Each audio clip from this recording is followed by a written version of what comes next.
Okay. You ready? Mm-hmm. Ready? Oh, studio audience is all warmed up. Thank you. We're about to start the show, everybody. All right. Marissa will not be able to keep this together. I won't.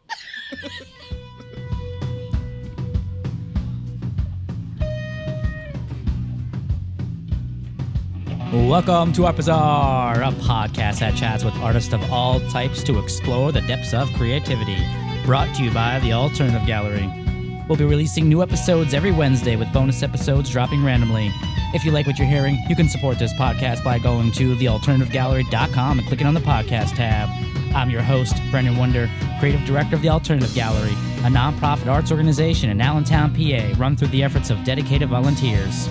On this episode of Art Bazaar, we're chatting with Marissa Jay Echevarria, founders of Connected by Craft, a monthly crafting event here at the Alternative Gallery. You can check it out on Instagram at Connected by Craft, and we're going to chat all about it. Marissa and Jay, welcome to Art Bazaar. What's up? Hello. Let's do it right. Oh, there we go.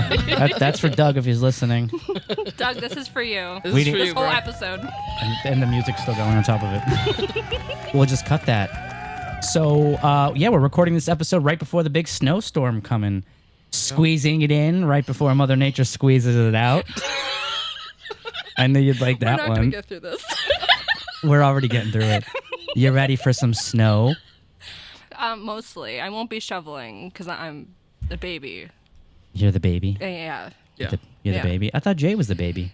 Not when it comes to physical labor. But you drive a car. You're like a baby with a driver's license.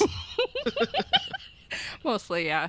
Jay and I were talking the other day about, Jay is one of those people that always tells me how much they hate winter. And I was giving Jay shit. Remember that, Jay? Yeah.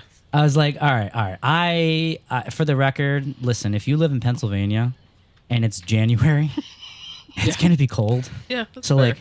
buy a goddamn jacket, That's fair. some socks. I got a few pairs. Yeah. I got Chris Jones fitted with some nice socks, man. You got him socks? It's fucking life-changing for him. And so sweet. talk to Chris Jones about his feet next time you see him.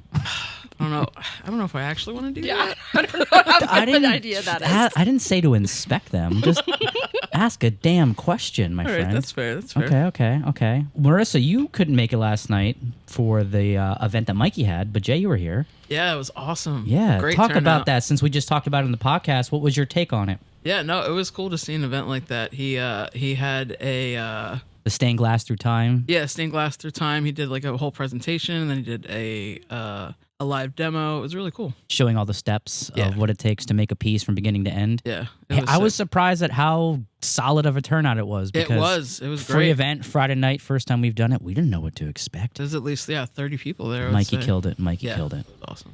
So, all right, enough of the shenanigans, enough of the squeezing it out. We're going to get it in now. You ready? So, for those who might not know about Connected by Craft, can you explain what it is and how it came to fruition? It started with Jay, me, and another artist talking about how we just want a place to hang out with others, do our craft, but not have any specific goal or like prompt or anything, especially after COVID. A lot of spaces were no longer 24 hours. Even coffee shops weren't open late anymore. There was no place to be just to hang out with others. And so we wanted to create Connected by Craft and hang out. And it started going so well that it kind of has turned into people like donating their stuff, and we all kind of use whatever there is, and we all hang out and talk, not in like a social gathering, but we're all so focused on the art that we're doing that, people end up meeting each other and talking the whole time. Even if they come in and they're quiet and they're not really saying anything, they always leave with a project done or a project, largely done, laughing. It gets quiet sometimes, and then all of a sudden everyone's talking again and laughing, and it creates such a great atmosphere. And people love bringing now their old supplies they don't use and trying new supplies and, coming with new ideas. And people have started giving me their projects at the end. Like, I think they're making too much, and they're just like, here, you want this? And so now I have a wall in this Connected by Craft studio of just people's art at the end. They go, here you go. This is for you. Oh, And I I've love lived that. it every time. I've lived that. So I remember when you were first contemplating putting this together, your concept was kind of like you can bring your own art and like just work on a piece while you hang out, or sometimes you have fun little projects that someone can do, right? Yeah. Is that still how you run it? Yeah, I mean, the big thing is bring, your art project you're working on so you can work on it while talking to other people. But now people come wanting to start a project there because there's so many items they don't know and they haven't seen before. And it's like specifically these collage packs that I started putting together of just random stuff I found, whether it's stuff I cut out or stuff that I found that other people have cut out. And it's like this good prompt because there's a lot of good pieces and also some kind of out there pieces, and they're forced to work in that parameter of having to put together a project. And the things that people come up with are amazing because I will sit there and I kind of put them together, literally stuff I find. A big thing for me is like working with stuff that I find now, things that I've had for 10 years. I went through my office the one day and that's how I made all these packs, and seeing how people use those items. Like I had the fortune cookies, like 20 of them for so many years. Shout out fortune cookies. And then I made a bunch of packs and just seeing how people use those and like putting certain things in them and just seeing how they end up. And sometimes they end up back in, like we have a collection bin at the end of things you don't use, and then being able to see then what people don't use and then making a new pack and seeing what they use with that. And it's a really cool thing just to see how someone looks at the items that you put in and comes up with a wildly different concept that I would have never thought to do. And then the one that really impressed me is someone used the bag that it came with. So I put these bags that we found at the thrift store. Overachiever. Yeah. It was just awesome. Like amazing though, of just seeing someone just sitting there cutting the bag and going, oh, I'm going to use this too. Like, yes, that's what I want. I want you to use every last bit. I want that's cool. You to look at that and go, okay, well, how can I use this so it doesn't end up in a landfill? Like, I really like using items that I find or people don't want anymore or don't use, because I don't want things to just be thrown out and buy more art supplies before even using things that exist, and then it's just like a cycle of collecting it and then end up throwing it out. Yeah, because when you get new stuff, it's so easy to cast aside all the old shit, right? And I like that, and anyone who may not have been here and you are interested, even if you don't have supplies, you can come out because we got some stuff. We'll enable you in all the right ways. I've gotten another rolling shelf type thing because I have 4. You were so excited about the first one, which was, 2 fucking months ago? Not even. Yes. That's great. And you see how fast things add up. And it's really amazing too, because people have been making me labels for it. Like, people help clean up, people bring stuff.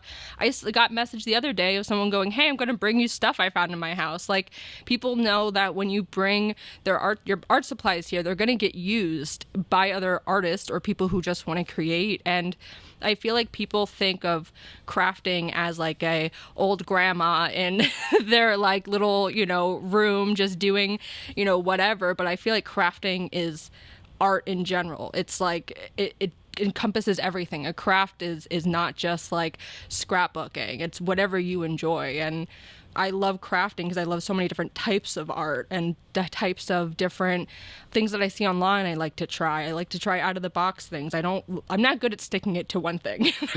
So if anybody's listening and might have some stuff, what kind of stuff are you looking for donations for these events? A lot of things that I tend to have to pay out of pocket for is like canvas, things to do art on. Like I bought like a bunch of little tiny cardboard pieces for people to collage on, but I still have to buy, the paint and stuff like that. Even if I do get it a percentage off, I'm still paying with my own money. And so anything that would be reused like that when it comes to paint or things that, you're able to do art on physically is the biggest help out of like everything else. And I think it's important to say that these are free events. We don't charge admission. There's nothing like that. No, there's no expectations. I tell people they can come in and stare at a wall if they want, because I feel like a lot of people get overwhelmed where it's like, okay, well, there's going to be a bunch of artists and we're all going to be in a room. We're all going to be talking. They're going to be perceiving me. And it's like, no, you're all just hanging out. You don't even have to do art. You can sit there and just hang out with other artists. And I also see that being around other artists and you think you're not really going to do anything, they always end up doing something bigger because they're around other creative people. And I really love hearing the conversations too about, whatever comes to mind, what's even happening in the area. That's a big thing that's been happening is, hey, did you hear about this? Or, hey, how do you feel about this that happened? And it creates an open conversation about what's happening in the Lehigh Valley, not just, online or, a certain area or certain, social media drama or something. It's just, did you go to that show? Or, hey, I'm showing my art here. Are you going to come? Stuff like that. Or this person is suspect. Let's all give our perspectives on it. And Yes. then you realize, oh, no, they just farted at the wrong time and it's all good. But no, that's important too. And you're onto a really good thing there because like with the lack of physical spaces, you kind of do miss out on that. And it's all just that vacuum on social media where people are having those conversations, which is an entirely different form of conversation than having it in person. And not having those physical spots, you're really losing a lot. And I think with the gallery in general, that is so much what we try to kind of fix and provide back to the community as a spot where people can hang out. And for something like Connected by Craft, artists are welcome to just drop in. And I mean, generally people are sitting down, but it's not like this awkward thing where they have to silently march to an open seat and sit down and make no sound or they're going to stand out. Like everyone tells me they're really comfortable walking in. Like, I didn't know what to expect, but this is cool. Everyone's so awesome. So you do a good job at playing host in that situation. I think one of the biggest drives for this for me is I was bedridden for 3 years because of my chronic pain. And majority of that I spent doing art in my bed by myself. And I've always wanted like a community. And at the time I lived in the middle of nowhere in my bed, early 20s. I didn't get to have that socialization. A lot of my socialization and community was over the internet. And I think now that, it's been like 10 plus years and I'm doing way better, not 100% as everyone else, but still way better, that I still crave in-person communication face to face. I don't get that same feeling from being online and talking about that thing. I need to sit with someone and have a conversation and see their body language and bounce ideas off of each other and like have their full attention. Oh no. The fuck was that? There's the ghost. It didn't like me. Something fell. We It's don't like, know you what. better go back to bed. Get out of here. I don't know. Everything seems okay. A long time ago, too, there was, the coffee shops were open late. They were open till like 8 p.m. where I was. Just coffee shops aren't open anymore past, 2, maybe 4 max. And there's no space for people to just exist for free. There's no space for someone to hang out with someone else unless it's at their house. You can go to a coffee shop, which is always great, but you have to go during certain hours. And of course, you should always buy something. But still, there's no 100% free space to just be. Everywhere you go, there's some type of, you have to be buying or you have to be following, this time frame and you have to get there at this time where... Yeah, even with restaurants, there's a turnover. They want you to get out of there as fast as you can so someone else can take that table. Yeah, and now after our last event, people actually, because we did it for so long, because it was our 1 year, people wanted it extended.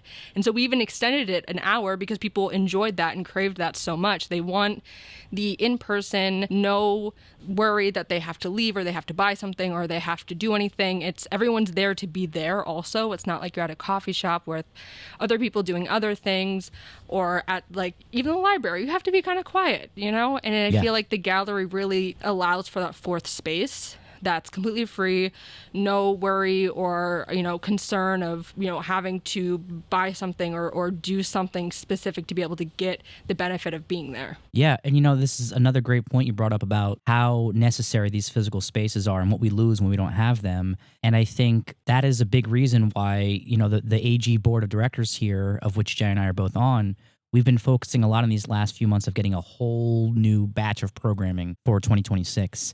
Because that's precisely right. People need more stuff to do. And aside from music shows, which the money goes to the bands, everything we do is free. And I think that's a thing, too, where we do all these things for free. People assume there's all this money. There's no money. There's no grants. There's no funding. It's off of the sweat equity of what we do here as a group of volunteers. And I think it is an example to be followed. It's not an easy example to follow, but I think we keep proving again how important these physical spaces are. And because originally Connected by Craft was 3 hours, you said, right? And now it's a 4 hour. And we typically hold them on Saturdays, but every now and then you'll mix it up and do a weeknight one too, right? Yep, or usually Saturday, sometimes a Sunday. It really depends too. Sometimes I want to make sure that other people get the benefit too, because a lot of people who are off on the weekends tend to work, higher positions, more corporate jobs. But I think everyone deserves to have that ability to be in these spaces. Just because you're working a certain type of job, you're in a certain stage of your life, doesn't mean you can't enjoy these other spaces. Yeah, absolutely. And that's why we're trying to work on it so we have things both during the week and on the weekends pretty much every week. And it's just been difficult for us because, again, it's all volunteer. So for us to dedicate all our time to being here for events, it's a lot. And it's like the way I describe it is, imagine living in a house with like dozens of roommates and you're the only one who cleans.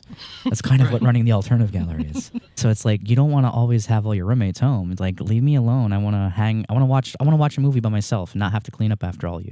One of the things I like about Connected by Craft too, it's not just like a certain type of artist or even people who call themselves artists, right? Can you talk about maybe what mediums that people are working in, these artists who do come out or these creatives who are coming out? All kinds. I've had someone program a game. I have someone who does like clothing, but he does mock-ups using digital. I had someone carving avocado pits before. Nice. We've had pottery. Collage is a big one. Painting, watercolor, fiber arts. Hannah likes to mend socks. Shout out to Hannah. I think Hannah and Chris Jones should talk. But everything you can imagine, someone always comes and does something. Sorry, I was drinking now. Speaking of drinking, I forgot to mention, this is episode number 40. Nice. And I didn't realize till way too late in the game I should have went and got myself a 40 ounce. So maybe while I'm editing this, I'll get myself a 40 ounce. So, all right, now I don't know what I'm doing. Oh, okay. Here we go. So what I like too is naturally a lot of artists have started collaborating either on pieces at Connected by Craft or even their own projects outside of Connected by Craft. Can you talk about that? Yeah, first thing that comes to mind is the time I gave Doug a bunch of stickers I made. So he put them all together and drew all over them. And that was really cool. And to see a lot of artists collaborating over time has been amazing, especially the artists who didn't really know anyone or didn't know anyone at all, and then ended up doing stuff at each other's events. We have George who now does caricatures at someone's graduation party and at LUAG and all kinds of stuff. We have people who come in and now they are doing events all over everywhere. So it's really cool. Hannah started out coming out to Connected by Craft, and now she's part of the Resident Artist Program. Yes. And she's about to do her own little class. We talked about it last night. It's going to be how to sew a button.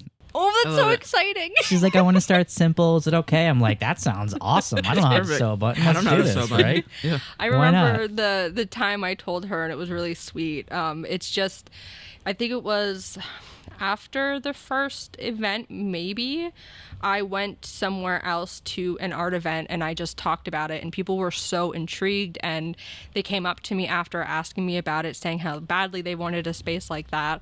And then she's one of the people that showed up and has not left, and it's my favorite. Now she haunts your event. She haunts this place. Good. And you mentioned George doing caricatures. He actually did a fantastic one last night of Mikey during a stained glass event. Yeah, so good.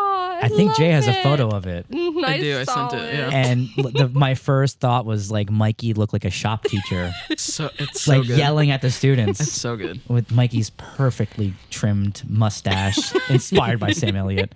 That's 2 episodes again. If 2 episodes ago, for those who missed that one, you talk about Mikey's mustache. But you just had your 1-year anniversary of Connected by Craft last month, which, if I had my shit together, we would have had a podcast for that. But, here we are.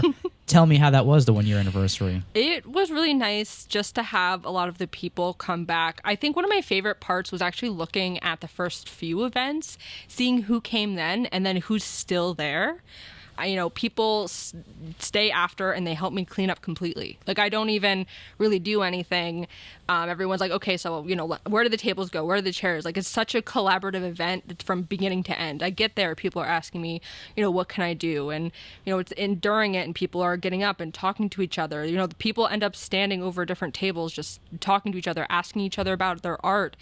People will be like, oh, did you see this person? They're making this. And it's such a collaborative social event that you wouldn't expect. You know, people think of it and you're all sitting there doing your art quietly and maybe even trying to show off a little bit. People might think that their art's not good enough. But I'm a big believer in making bad art, and people just coming to do art is exactly what has been happening. There's no expectation. We love bad artists here. Love them. Especially if you think you're a bad artist, yeah, come here. We want you. Because if you think you're a good artist, you're probably not, and probably a douchebag. That's the thing. People are like, oh, I don't know how to do art, or I'm not good at art. I'm like, well, honey, everyone can do art. Being good is what you make up in your mind. That's your own definition you've created. Sure. We don't have a definition of what art is as long as you created it and you sat there and you used your brain. That's all I want. Yeah. Just doodle. You can do a bunch of circles. I don't care. That's still doing art and being creative. Do you see that artists who are coming here who don't consider themselves artists? All the time. Yeah? All of the time. Do they eventually come around to it? A little bit, yeah. There's a few artists at first who were very timid and wouldn't really do much, and then now they're showing me their art and they're coming up and they're taking photos of it and posting it online, or showing each other. I've had someone bring up someone else's art and be like, "Oh my God, look at what they made," because they knew I would like it. It's just always everyone's talking and connecting with one another on a level that you normally wouldn't see just being in other spaces. That's beautiful. Connected by craft. You come here starting out as a timid artist, and we train you to be the next gatekeepers of the Lehigh Valley art scene. So I remember, it was maybe 6 months ago, something like that, where you actually did a little exhibit during an open house we had of work from a Connected by Craft, and the whole point of it was, look what you can accomplish in 3 hours. Yes. So I wanted to, I think around this time, a lot was happening in the government. Everything has been happening in the government. But at that point, I thought it stopped. I thought we were good now. At that point, it was bubbling up again to a point where everyone was getting a little scared. Sadly, it's gotten a lot worse. We had a feeling what was coming, and it's here. And so I wanted to show people within their community what you can accomplish together in such a short amount of time. People think that big change happens in such weeks or months or something, but everyone created amazing art within just 3 hours. And I have amazing pieces from people. They did beautiful things, and that shows so much emotion and creativity. I had someone who weaved a bunch of little strips of paper together. I have people who don't normally create art who did art and gave it to me, just drawings, all kinds. Mostly all of them are collage, but there are paintings on different materials too. And just seeing how people took the prompt and what people created in such a little time frame. And you would look at it and you would go, oh, 3 hours. I don't think I can finish something. Everything's beautifully done.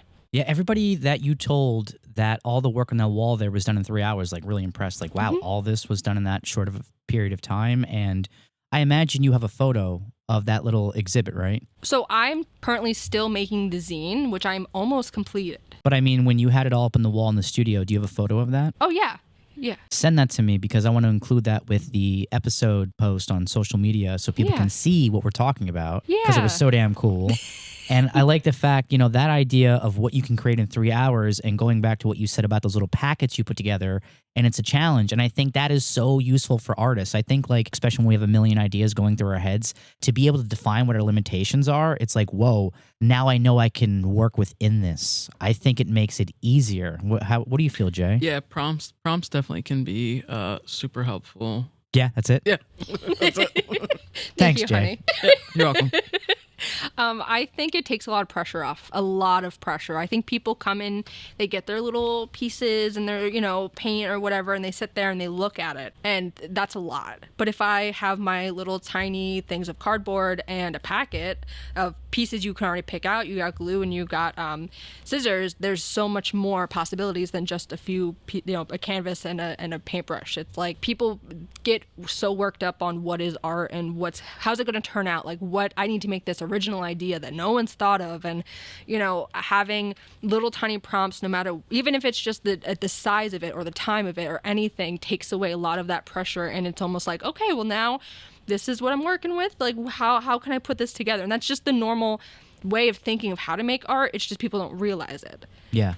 Do you have anything like that planned for this upcoming one next weekend? No, I think I just for a little bit want people to just hang out again, because we did the the LV Artist Meetup and Connected by Craft one, where we did a lot of little activities, and I wanted to give people time to kind of finish up the ones that haven't been used yet, and just to kind of go back to the normal roots of doing it, now 4 hours, which is great, but just doing their own thing. And then I'm sure soon I'll come up with some type of idea, or someone else might come to me and have an idea that I think would be really fun for the community to try. So at this point, we're planning on keeping it like once a month? Yeah.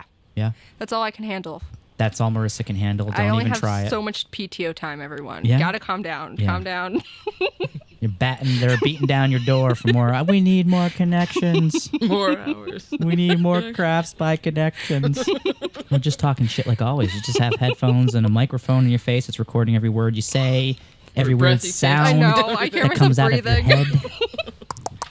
Yeah, so I mean, events like this, they're all about meeting the need of the moment and the community, which brings me to another event you're working on, which you'll be hosting in February, which is a politically driven art exhibition. Is that correct? Yes, and I'm really excited about it.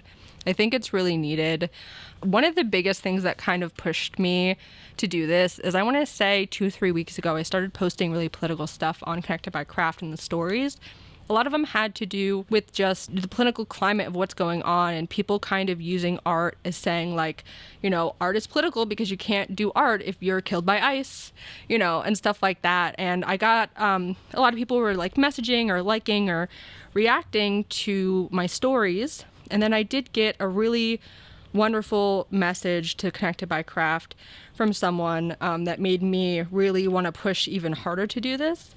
I can't thank y'all enough for standing up in small ways for what's right. It's like one giant exhale. That's great. Like, hearing that made me go, okay, no, I am doing the right thing. And a little bit there, I was like, all right, are people going to unfollow? Are people going to get upset? And then I remembered, I don't care, because... Of course some are going to unfollow. Of course some are going to get upset, but we don't want those people anyways, because you're doing the right thing. And even if you're not, you can do whatever you want. You can do whatever you want. If you think it's right, you should be doing it. And at the very least, I think artists should be pushing messaging and, doing what we feel is right and sharing that with the world. And I've said this in the past, but a big reason when I do speak out is so that others know that they can too. Exactly. That's exactly why I want to post it. I want to remind other groups too, you have to speak up. I don't want people to come to my group and just be like, oh, nothing is happening. Like, we're all stressed out. We're all overwhelmed. It's scary. Every event we have, we end up talking about AI or, what's happening in the community. And so it's become so intertwined, which it always has been. But, physically, I can see how intertwined it's become, that I know people want something. They need something. They need a place to speak out. They need a place to be open and be free. And the gallery, allows me to have a show where there's no like, oh, we can't say fuck Trump. We can't say, fuck ICE or anything. Like, there's no limit to we don't have to make someone else happy. We're just all angry. We just want to yell. I literally text Chris Jones most mornings and I say, good morning, fuck Trump. You should see our messages. They're so hilarious. And I mean, you're right. Like, we are a place where you can do that, and it's very, very important. And first of all, so we just decided before the show, before the recording, what we're gonna call it, right? Who wants to reveal it? I think you should. Me? It was your idea. I thought it was Jay's idea eventually. It's mostly my idea. Okay. So because Jay eventually had the idea that I originally had, we all agreed to it. So right now we're calling it Icebreaker with the subtitle of A Political Art Show. Is that what we're going with? That's what we're going with. That's what we're going with. And that is going to be on Wednesday, February 18th from 6 to 9 p.m. here at the Alternative Gallery. And what can they expect from that show on February 18th, Marissa? A lot of local artists really sharing how they feel, whether it's physical art, is spoken art.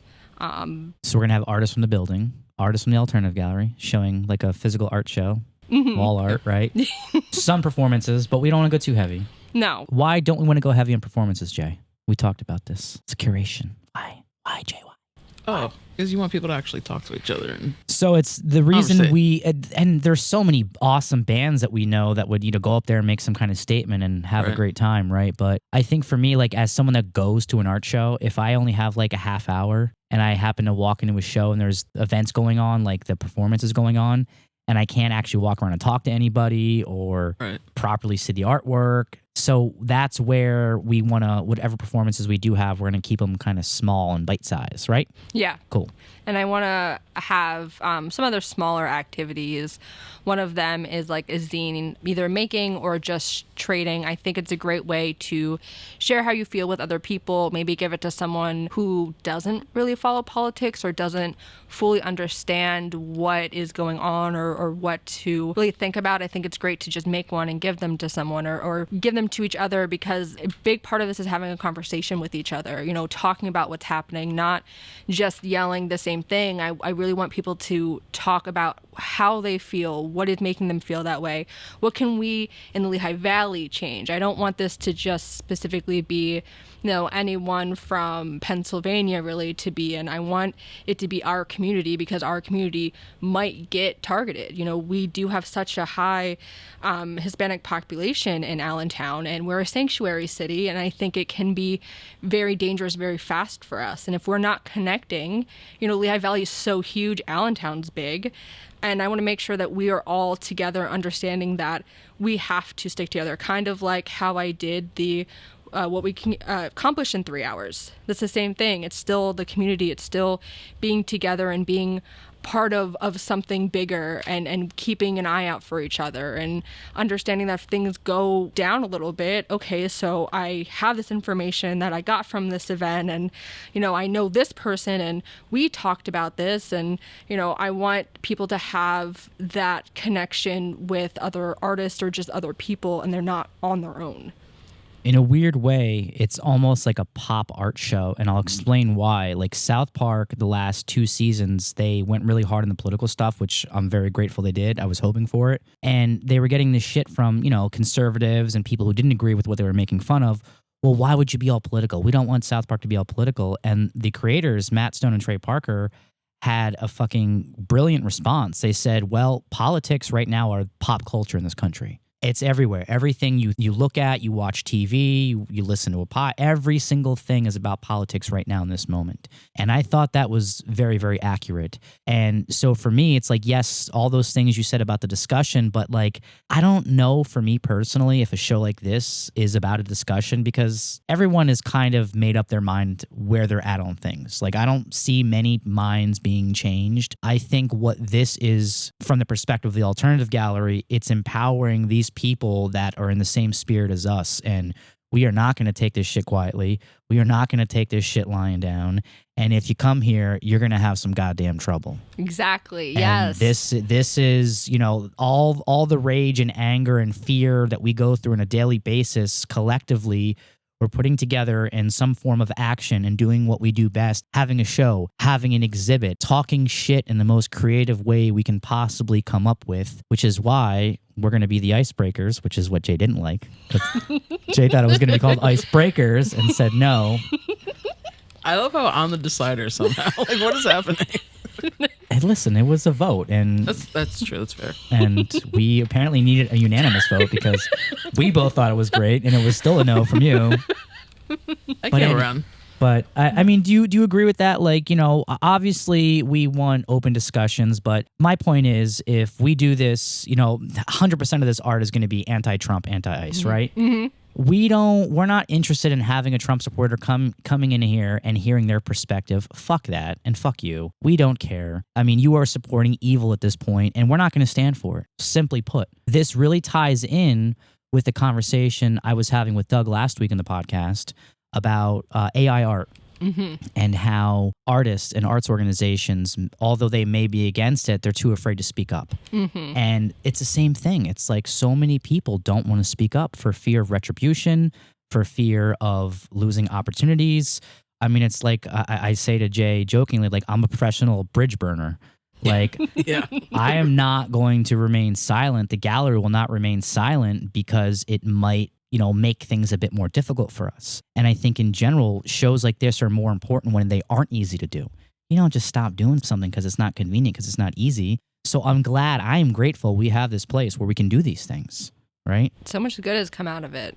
I know. So the artists you've spoken with about this show, what is their feedback so far? Everyone's extremely excited. I feel like there's so many people who want to do something, but they don't know what or know how, or there's not really anything going on here, you know.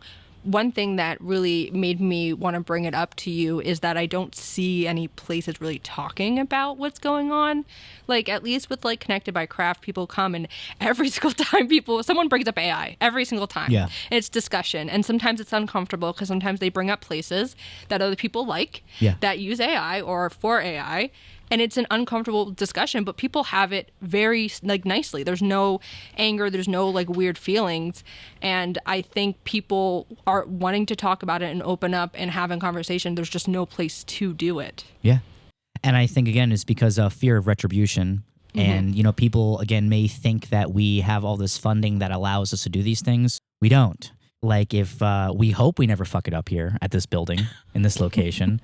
But if we do, we'll figure it out somewhere else. But it's important that we open it up for these things because you're right, no one's going to do it. And unless it becomes a trendy thing to do, which seems to be what we do. Like, graffiti is not cool, and then we start doing Arts Fest, and the city's all about that. So maybe we'll make it trendy to talk shit about Trumpism on a more public level. Like, I don't know if you're going to see Arts Quest fucking talking shit about it because, you know, they're Arts Quest. It's Arts Quest. It's Arts Quest, yeah. Which, if you missed the hidden message at the end of the last episode...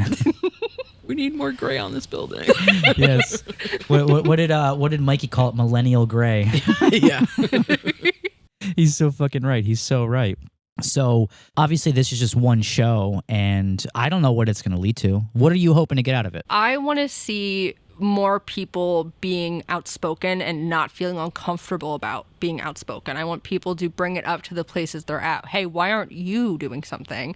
You know, why aren't these other art spaces being out about it? And, you know, why are people so uncomfortable talking about it in different spaces? I don't want people to feel like they have to hide it or have to be quiet or be careful what they say. Like, I want you to be able to walk in anywhere and feel free to be like, hey, I don't like that people are being kidnapped and being murdered. Yeah, no, it's not cool at all. And I mean, yeah, at some point, I had to describe this to someone recently. I said that, you know, we look at Nazis of the past as just like the SS officers or those who actually were emboldened and would wear like a swastika, right? But for me, it's deeper than that. It's not just those people who were doing those things, right? It's the people who turn a blind eye. You know, at one point, you're fearful and you don't do anything, right? But there's a line that you cross where you go from just being a bitch to being a Nazi, where you enable things to happen. And I mean, what bravery is standing up in the moment and doing something even when you're afraid. And that's what it comes down to. And I think we're seeing everywhere we look that our institutions have failed us. If we could adopt a philosophy that nobody's coming to help us, it's up to us, I think we can more than manage our way through it. I mean, we're not that helpless, but it's simple organization. And I think, again, those physical spaces, you know, people having the not holding themselves back and being able to have events like this, I think is key. Why do you think some of these organizations who maybe should be talking about these things aren't? I think it's uncomfortable for people to be outspoken because they're afraid of what someone's going to say. Now, I grew up with a mother who took me protesting on in Harrisburg about getting rid of smoking in buildings. So I grew up, you know, doing that. Or, you know, I helped my mom run events for when she would do like cancer support events for people who aren't just like your average like white woman who has breast cancer, you know, cancer who affects other marginalized groups. So when my mom used to run cancer support events, I was in middle school and I would help her, and I would run some parts completely by myself. Okay. And in order to kind of support her, because I really wanted to make some type of difference, and I just had that drive to stand up and do something and say something. And because I was raised that way, to me, that's just like a normal thing. Like, I have empathy. I'm an empathetic person, and I don't see why that's so polarized. Like, why can't you just have basic empathy? Why am I not allowed to just be like, hey, I just don't think someone should be able to walk up to your house, bang your door, and kidnap you, no matter what they're wearing, because half the ICE agents aren't even really wearing anything specific. So why is that so polarizing? So why can't, you know, art places in the area say like, hey, you know, fuck ICE, you know, or even fuck AI. Like, hey, we don't think AI should be in these spaces. But I don't see anywhere else talking about it. Yeah, and that's, one of my things too. I know that Brandon Dominguez and Doug especially were outspoken about the AI thing. And Brandon was, expressing some concern about how he wished more people would speak up. And that moment, I wished I'd been more engaged with social media because I would have been all over that shit, right? Mm-hmm. But I have a long time ago, I checked off social media. I'm like, I don't really care. Like, it's not a real conversation. But he made a good point. And it is essential that we encourage people to do that and have each other's backs. And you're right, like it shouldn't be controversial to have empathy. But America is just, I don't know, I think overall we just lack a moral code. Mm-hmm. I agree. And, artists typically are lefties, right? Mm-hmm. Well, politically, not like, left hand or right hand. Right? For those of you who are wondering, like, I'm not an artist, I'm right-handed. So in empathy, it's like, it's not a hard thing to have. And it's crazy that other people don't have it. And like with all the insane shit going on, how do you keep sane? How do you keep calm? I stay off social media and I try to do other things. I have a lot of hobbies. I'm very passionate about my hobbies. One of them right now is video games. I'm huge into video games, but I also like to craft.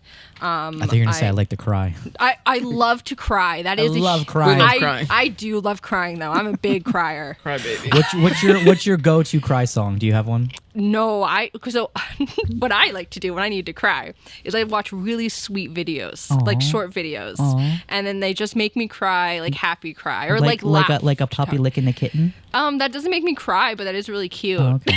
It's like touching moments, like, there was a video of an elderly man, and he was talking about being on his first Pride, and he never in his life thought he would be alive to ever be in one, and that made me bawl. That's heartbreaking. I find it interesting that you and I have a lot of the same drive to have empathy, and I think everyone needs to hear this great story that you did when we were in Asheville. And we had the anti-LGBTQ protesters across the street. And that was a good story, yeah. Yeah, and you were very upset.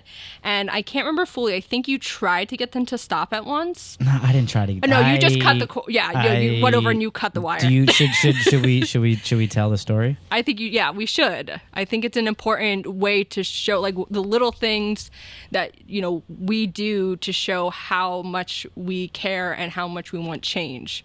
I'm the kind of person I refuse to wait around for justice. Mm-hmm. That's what it comes down to for me. Whether I feel I'm doing something what's legal or not, morals are more important to me. Exactly. Fuck the law. So many things that are morally wrong are legal. Look at what's happening with the federal government right now. Everything they're doing is illegal. If Donald Trump did anything legal, he would have done it by accident. Okay? So once upon a time, in Asheville, North Carolina, the Alternative Gallery took a little group of artists down there to do our thing, right? Check out the city, get inspired, meet some people.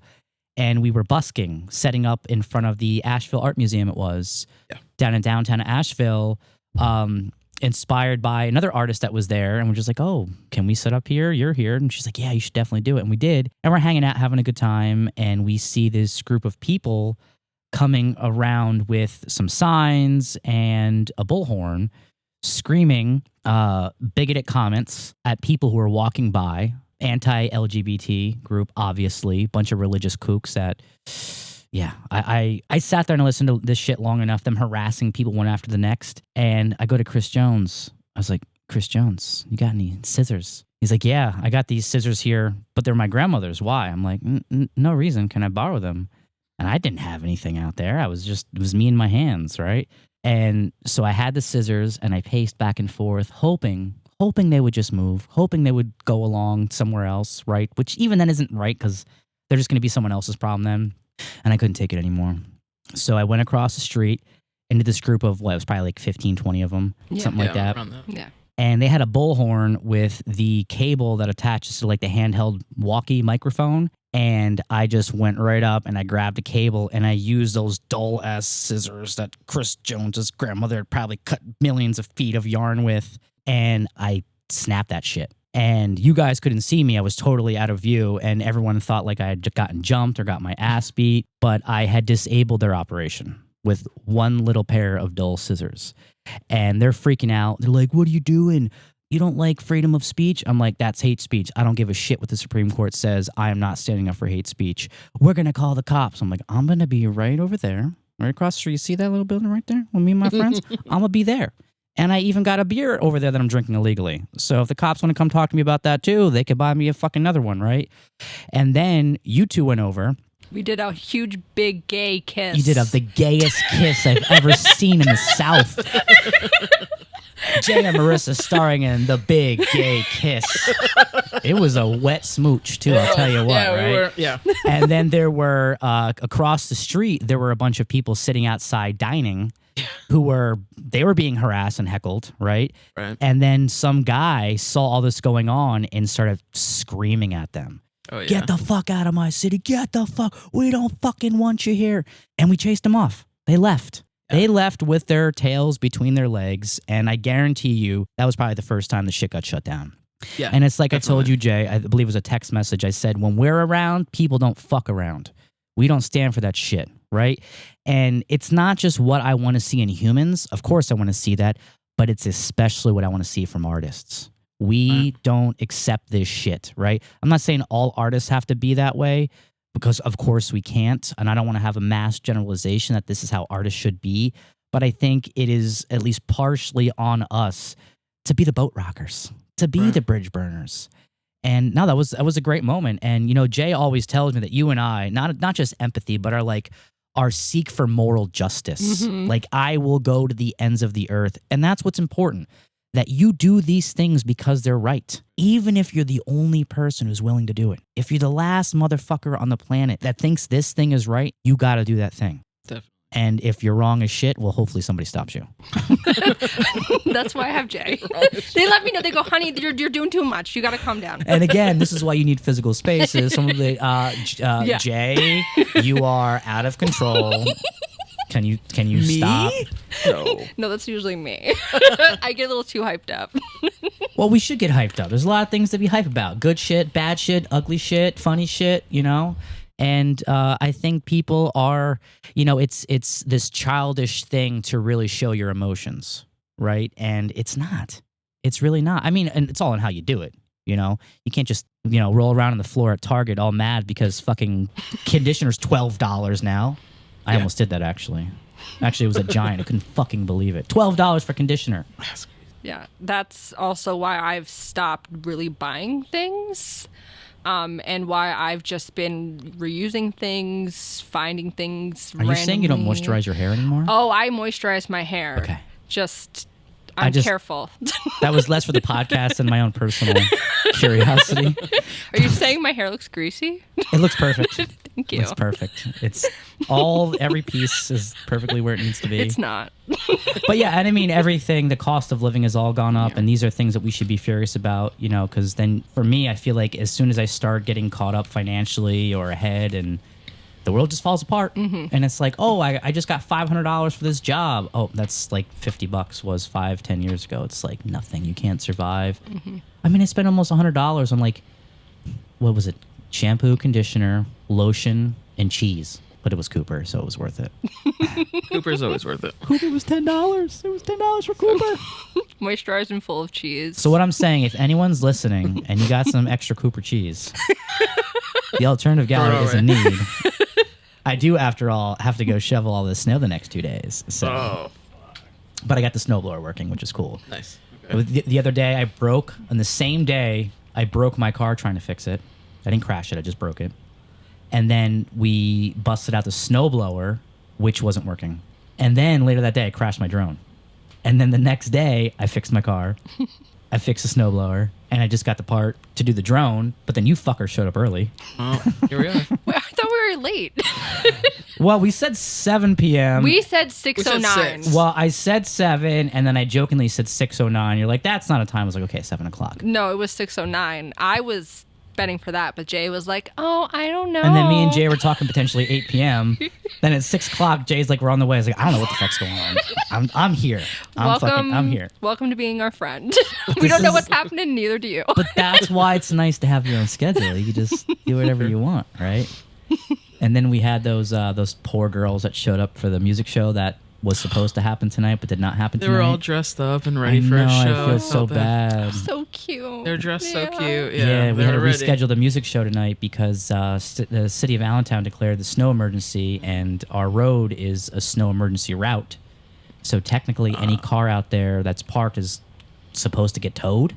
I don't know if they're doing that, but we weren't going to take the chance. They Plus, all the probably will. bands were on tour, so Wednesday, Thursday, we didn't know the exact timing of the storm, so we were just like, let's just reschedule this to be safe.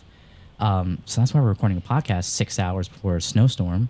So what happens if shit really hits the fan with the snowstorm? What are you gonna do? You're gonna come here, right? That was what Jay said. We got 3 cats at home. We can't leave. And Sorry. they're all bad. They Unless can't we be bring left them here. alone. I'm gonna see Jay and Marissa make it to the gallery on a sled, Pulled by cats. being pulled by felines. The Feline Express, the extra big kiss version. No, I grew up in the middle of nowhere for many years where even just it rained a little too hard, the power would go out. So Oh. I can survive. Jay, though, we'll see. You better charge that switch. We're gonna camp inside of the house. You should do put that. a tent in the house. You would retain your body heat a lot better. No, I know. Yeah. I mean, I'm serious. Yeah, We yeah. will. Oh, yeah, I got a whole bunch of plans and ideas and stuff happens other than Jay losing my backup battery, but we're not going to talk about that. Oh, I think you already are. We're not going to talk about it. I saw this awesome video on YouTube of a camper. He usually does like stealth camping, like places you're not supposed to camp and trying to get away with it, where he put a tent inside of a tent and then he tried to fucking heat it with those little tiny candles, the tiny ones. The tea Candles. The guy, Steve Walls, he's fucking hilarious. The guy is so insanely absurd and off the wall. He's a Canadian dude. If you haven't watched Steve Walls, go watch some Steve Walls. So if that happens, Jay, just pull up that video. It's like an Nice. instructional. Just don't Gotcha. actually don't take any fire in it, Jay. No. Okay, fair. All right, so this political art show that you're doing on February 18th, Icebreaker, here at the Alternative Gallery. We have a lot of artists, but there might be a little bit of space left in the show, right?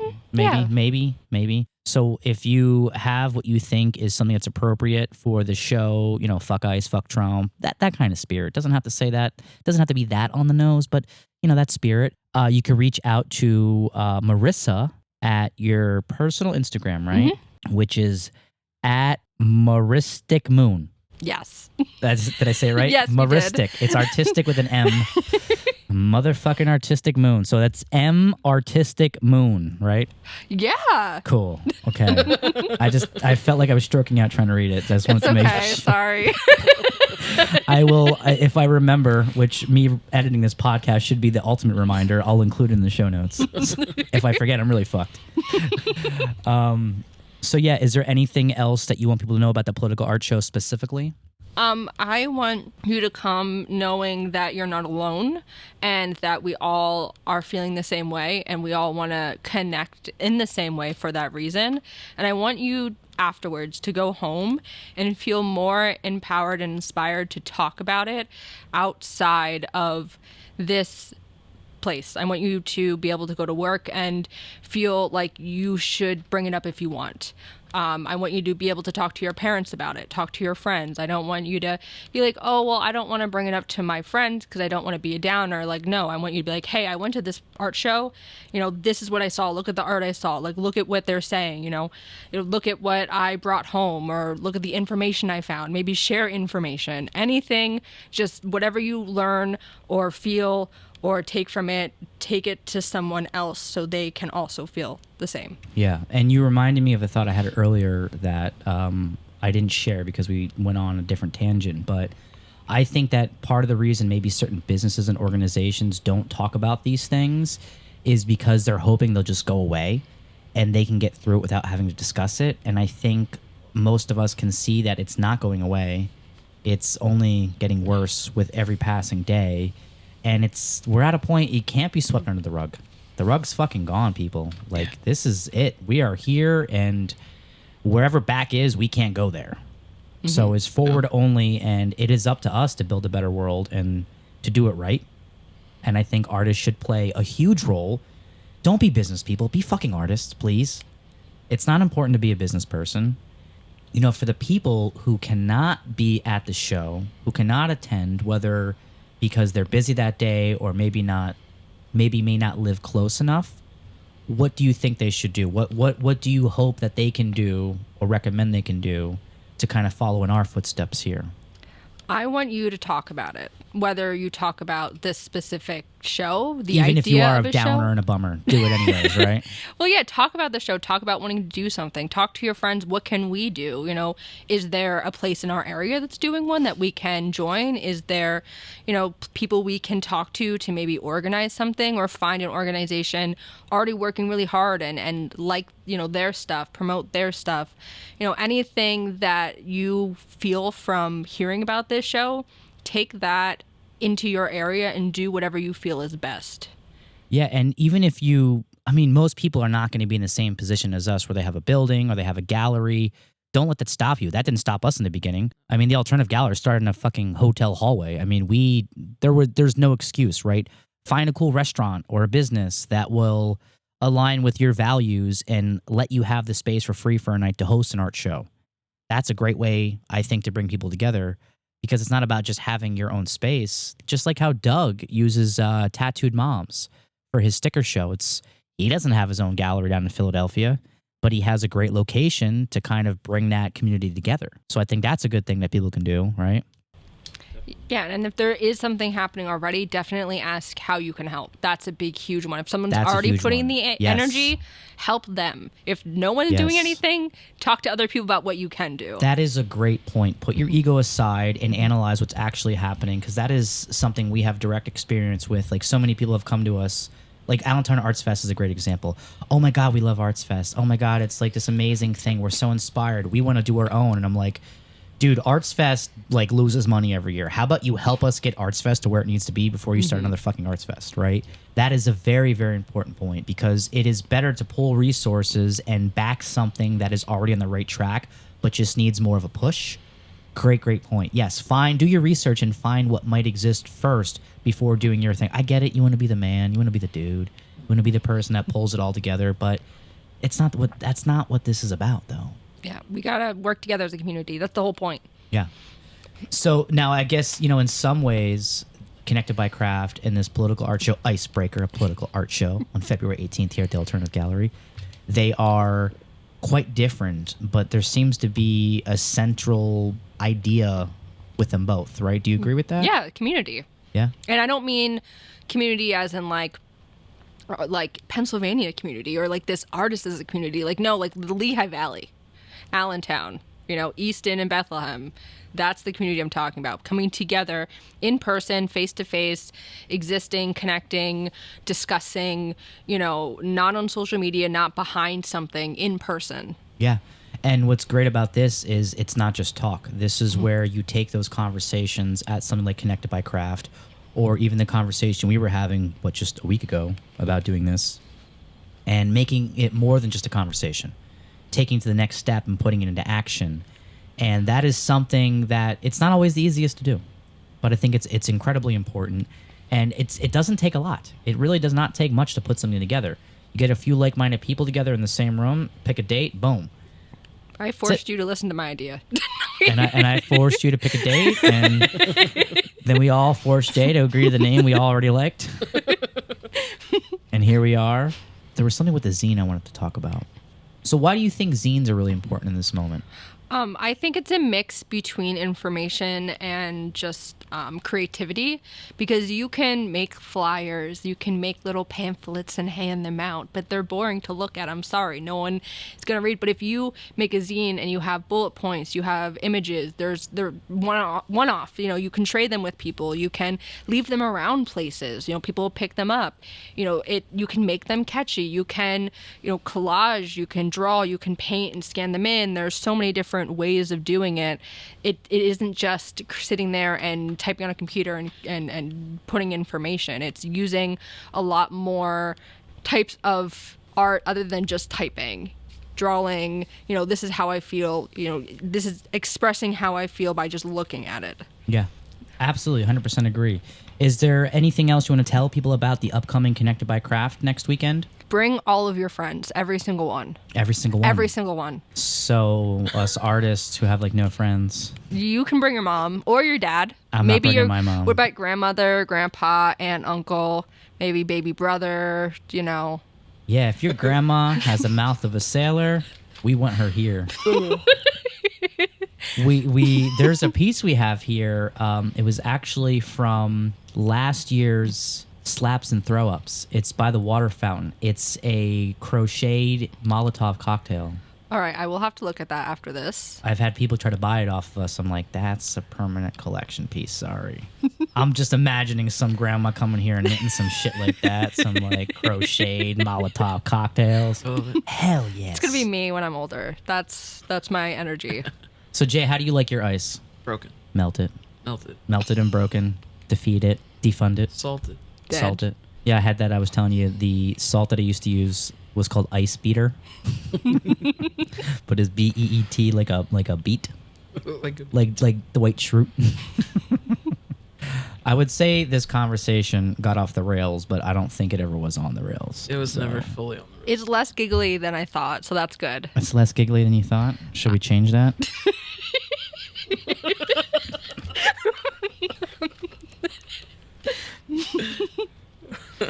Jay's going to read the outro here for us. Once again, we've been chatting with Marissa and Jay Echevarria, founders of Connected by Craft, a monthly crafting event here at the Alternative Gallery. Follow the event on Instagram at Connected by Craft. As a final reminder, the next Connected by Craft takes place on Saturday, January 31st from noon to 4. It's a free event open to all. Motherfuckers, thank you for joining us on Art Bazaar. If you're enjoying the Art Bazaar podcast, please help us grow by liking and subscribing to the podcast. We want to reach a worldwide audience to help bring attention to all of the amazing creators and unique folks we bring on. They certainly deserve it. And that's all for now. Thanks for listening, everyone. We'll see you next time on Art Bazaar. And I guess we're going to make this a tradition to start talking shit over the outro music. Oh, great. Connected by Craft would like to say something. Yes, go ahead. Fuck AI, fuck Trump, and fuck Trump. ICE. Yeah, Fuck ICE. Fuck ICE, fuck Trump. You know what? Fuck Stephen Miller. If I could fight one little twerp in this fucking earth, it'd be that motherfucker. Also, we didn't talk enough shit about Arts Quest again. Oh, come on. God damn it.